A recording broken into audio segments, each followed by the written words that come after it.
কলম যতই দামি হোক, ভেতরে কালি না থাকলে যেমন মূল্যহীন, তেমনি মানুষ যতই শিক্ষিত হোক না কেন, মনুষ্যত্ববোধ না থাকলে সে শিক্ষা মূল্যহীন। তুমি তাকে কখনো খুঁজো না যে পৃথিবীতে সবচেয়ে সুন্দর, বরং তাকেই খোঁজো যার জন্য তোমার পৃথিবীটা সুন্দর হবে। কখন কার দরজায় কাকে দাঁড়াতে হবে তা রব ভালোই জানেন। অতএব কোনো মানুষের সাথেই অমানুষের মতো ব্যবহার করা উচিত নয়। তুমি কতটা শিক্ষিত, তুমি দেখতে কেমন, তোমার কত টাকা আছে, এসব কিছু যায় আসে না। তুমি মানুষ হিসেবে কেমন, সেটাই সবচেয়ে বেশি গুরুত্বপূর্ণ। আগে বাড়িতে আত্মীয় স্বজন এলে কলা পাতাই খেতে দেওয়া হতো। সম্পর্কগুলো ছিল গাছের পাতার মতোই সবুজ। এরপর মাটির পাত্রের ব্যবহার হতে লাগলো। সম্পর্কগুলো চলে এলো একদম মাটির কাছাকাছি। কিছুদিন পর কাঁসা পিতলের জামানা এলো। 9 মাসে 6 মাসে সম্পর্কগুলো চমকাতে লাগলো। কিন্তু যেদিন থেকে কাচের প্লেটে খাবার দেওয়া শুরু হলো, সেদিন থেকেই অল্প আগাতেই সম্পর্কগুলো ভাঙতে লাগলো।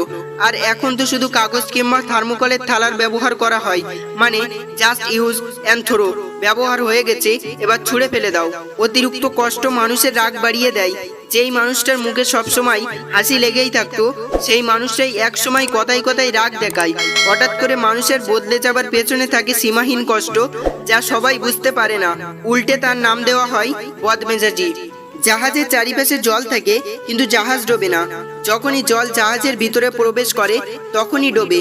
ঠিক তেমনই মানুষের চারিপাশে যখন খারাপ মানুষগুলো থাকে, তখন যতই সমালোচনা করুন না কেন ক্ষতি হয় না।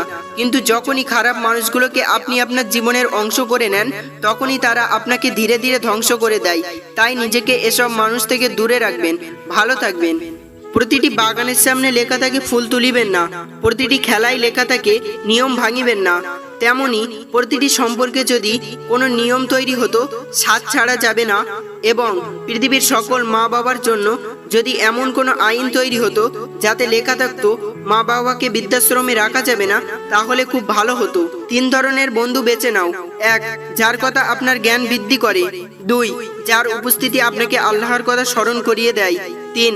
যার কাজকর্ম আপনাকে আখিরাতের কথা মনে করিয়ে দেয়। কয়েকদিন পরিশ্রম করে কোনো কাজ হবে না বলে হাল ছেড়ে দিও না।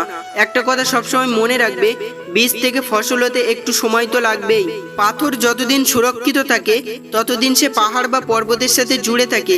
পাতা ততদিন সুরক্ষিত থাকে যতদিন সে গাছের সাথে জুড়ে থাকে। মানুষ ততদিন সুরক্ষিত যতদিন সে পরিবারের সাথে জুড়ে থাকে। কারণ পরিবার থেকে আলাদা হলে মানুষ স্বাধীনতা হয়তো পায়, কিন্তু সংস্কার হারিয়ে ফেলে। জীবনসাথী দরিদ্র হোক, কিন্তু মানুষটা যেন ভালো হয়, যে আপনাকে সম্মান করবে, সব পরিস্থিতিতে আপনার সাথ দেবে। কারণ দরিদ্রতা একদিন কেটে যাবে, কিন্তু মানুষটি যদি খারাপ হয় তাহলে আপনার জীবন কাটানো মুশকিল হয়ে পড়বে। বন্ধুরা, আপনারা যদি এরকম ভিডিও আরো দেখতে পছন্দ করেন, তাহলে দয়া করে আমাদের চ্যানেলটিকে সাবস্ক্রাইব করে দেবেন। ধন্যবাদ।